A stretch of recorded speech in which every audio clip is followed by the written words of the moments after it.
Recording is on. Yeah, so Britain really has a lot to face, because if the price of food goes up around the world, and really it's just the city is just basically a tax haven for crooked Chinese money, is basically where Britain's heading. Is basically it's just Bahamas for corrupt Chinese officials. That's, I think, what happens after no deal Brexit. And I think that's probably what they were planning all along, was they were just trying to make Britain the financial center and basically liberate all. Basically it's just a big tax haven now. What that means is the average Briton, I don't think, will see a big slice of the pie. The rich guys and guys who have property and speculating on property in London and who have assets, they can make out like bandits. But the average Joe that's just lost their job or in part of the gig economy, they're going to be kicked in the nuts with a hike in food prices, and there should be follow-ons like energy prices and stuff should go up too. So I think that there's about to be a massive divide in the population in terms of class divide, and in Britain, and I think that's really going to punish people. So I think it would be better if people started talking about that. And start less about solar panels and EVs and stuff.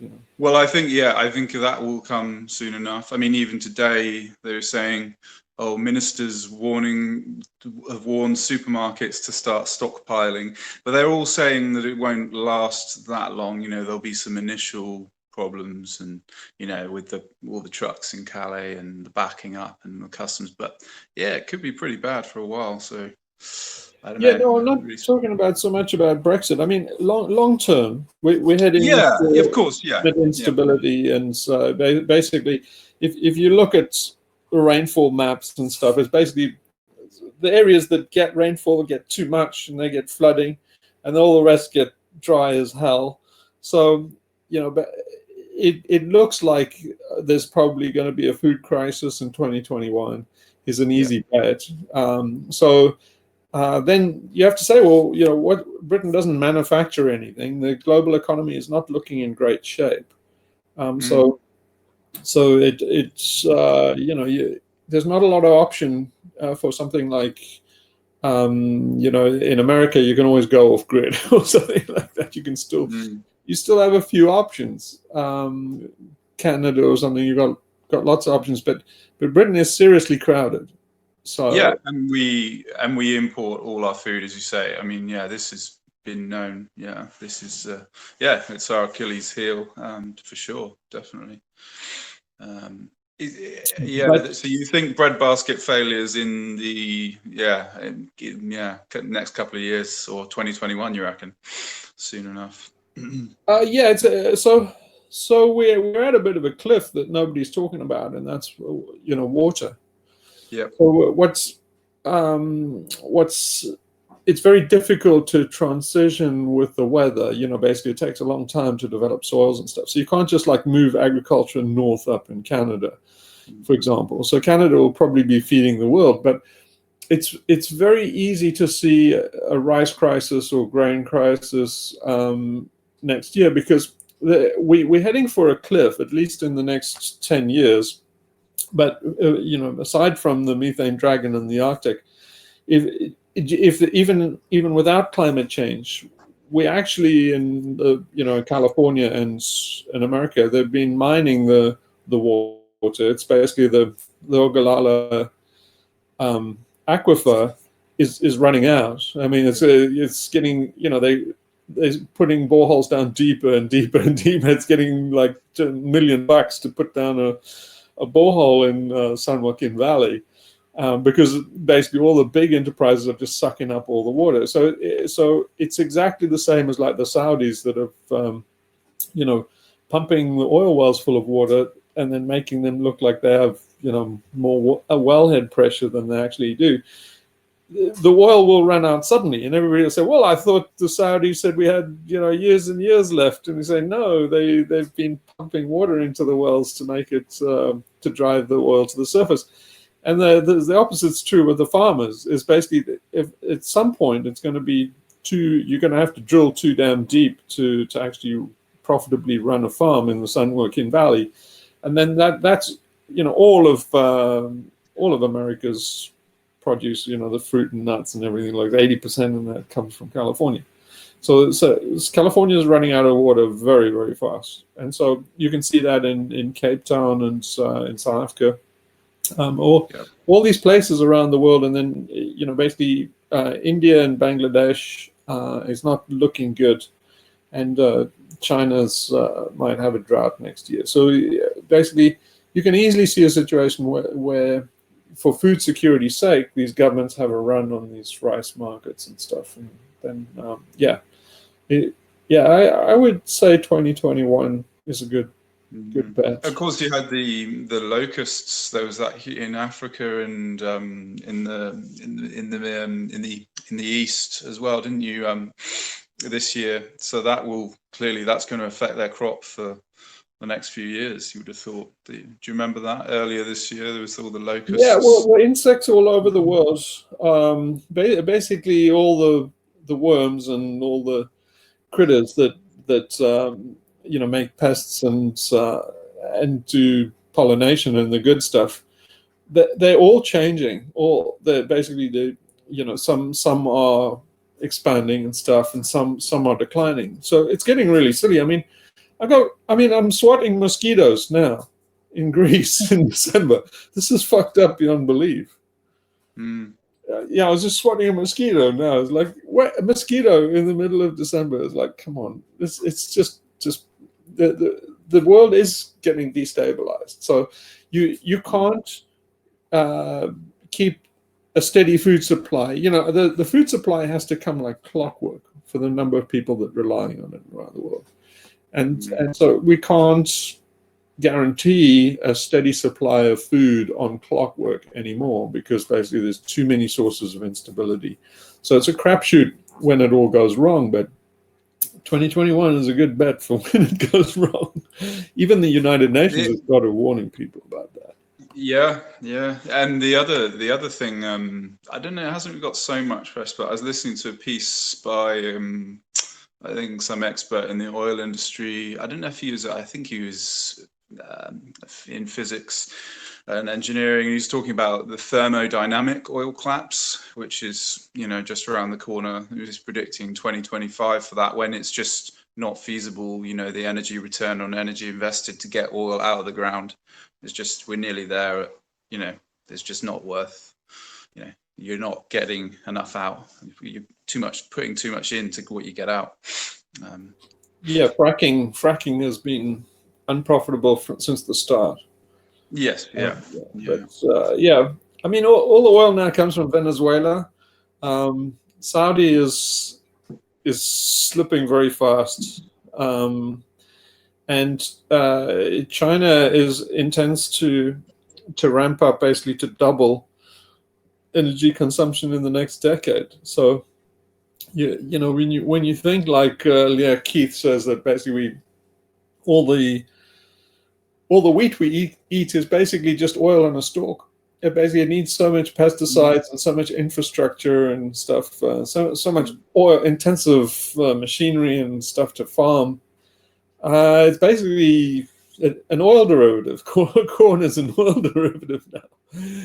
So basically we caught in a cleft stick, because with COVID, then the oil consumption goes down, and the price goes down with it.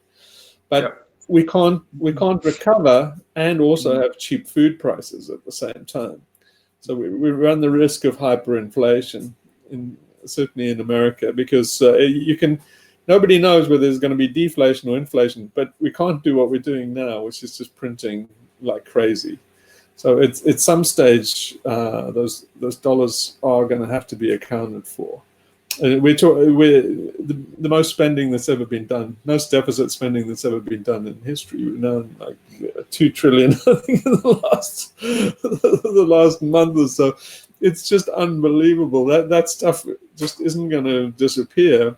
They're never going to be able to soak that money back up out of the system again. So we run the risk of finding a thing where they try and get back to work. It drives the cost of oil up, and then basically all the money, comes up to roost. Or basically there'll be massive de-dollarization around the world. So yeah, it's very, very perilous time that we're in.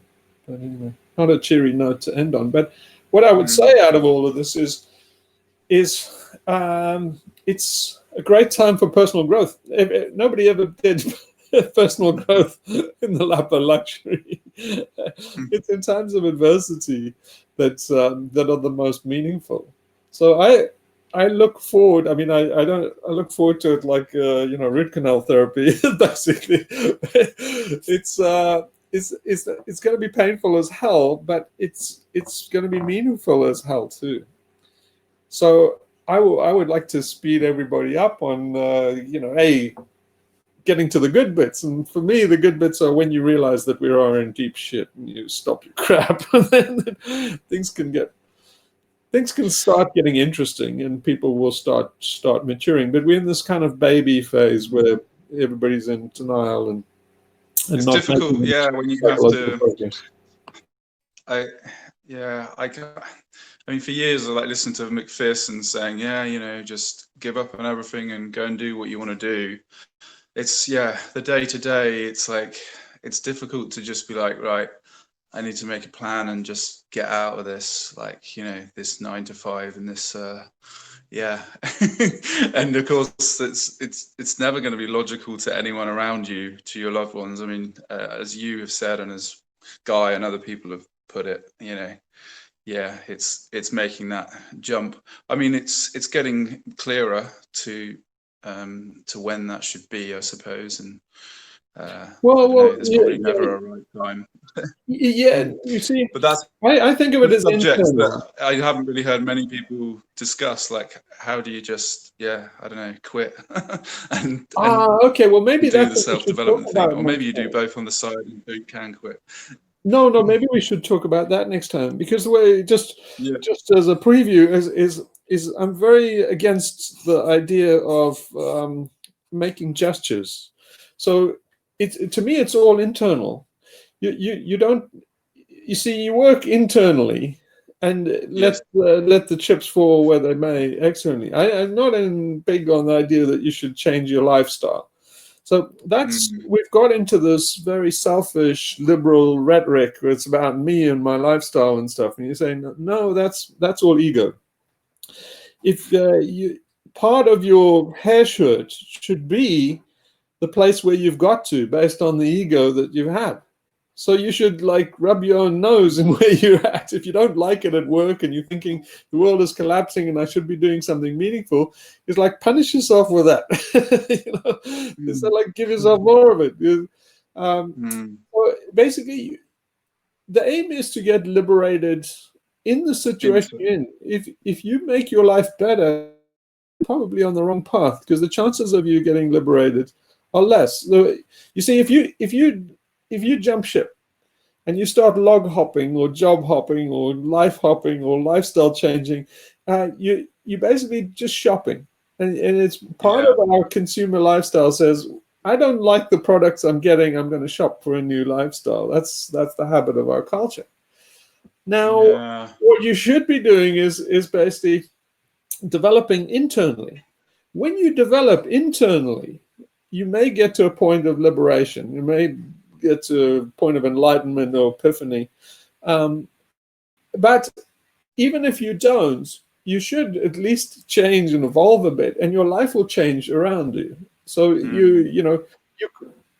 it's important to view the world a certain way, or develop your own psychology and philosophy.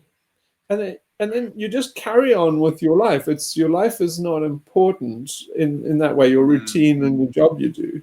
It's unlikely that your daily routine will stay the same once you have those kind of thoughts. because once you are a different person inside, you will shed that life just like a skin, like a snake skin, or an old coat.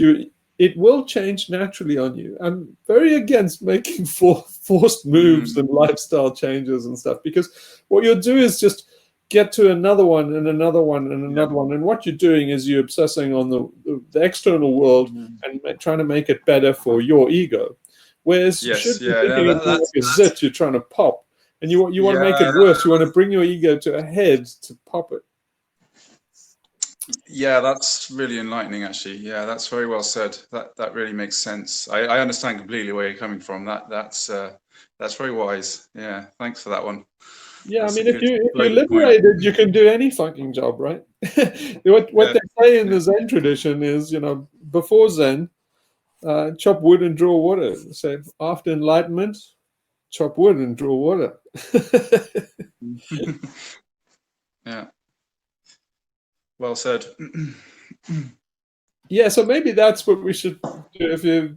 If you want to remind us in the next one, would you like to go over that more, go deeper into that? Is how to basically change, what to do with your lifestyle changes and stuff, as opposed to because that's just feeding the, as you say, feeding the alien cortex or the ego or the self. It's it's completely logical. The consumer that we've all become in this world. Yeah. The thing is to break the current ego, and just trust that the whatever comes afterwards will be reformed naturally. You don't have to craft a new ego. Just get rid of the current one and just see what happens. Yeah, I would say that'd be a good topic, and I think also I'm not sure how we can go about it. It's kind of like maybe techniques or ideas we can use, because for me personally, like I'm trying to get to that point, but maybe I still need to work on it more. But there's times where the civilization just tries to pull you back, or the day-to-day consumerism. That's kind of my issue that I'm facing, that I'm pulled in, even though I'm trying to I guess reach a certain kind of alignment. So traditionally, there were considered to be 4 ways to enlightenment, 4 paths for Tao, and there were the way of the scholar, basically the monk, the ascetic, the faker, and then a 4th way, which is the householder. So the householder is a way of staying in the world and still progressing in enlightenment. And so we don't have a lot of option to do like the way of the warrior and stuff. If you join the military, it's not very spiritual anymore. If you become an ascetic, that's basically a homeless person, which is not very spiritual anymore. There's almost no chance that you can drop out and become a monk, because that's not very spiritual anymore. And so then basically you have to be a householder. So I will tell you things that you can do and ways to progress as a householder and stay in the world. The basic key was to say be in the world but not of it. Yeah. But that's an interesting 20 Sundays. All right, yeah, sounds good. Yep. Okay, well. All right. All right, then. Well, thanks, guys. Yep. Right, thanks very much. And, thanks, everyone. Yeah, enjoy your time with Sophie. And good week. Yeah. I think that's her on the phone. I better go run and get her. Take care, guys. Bye. Cheers. Yeah. Bye.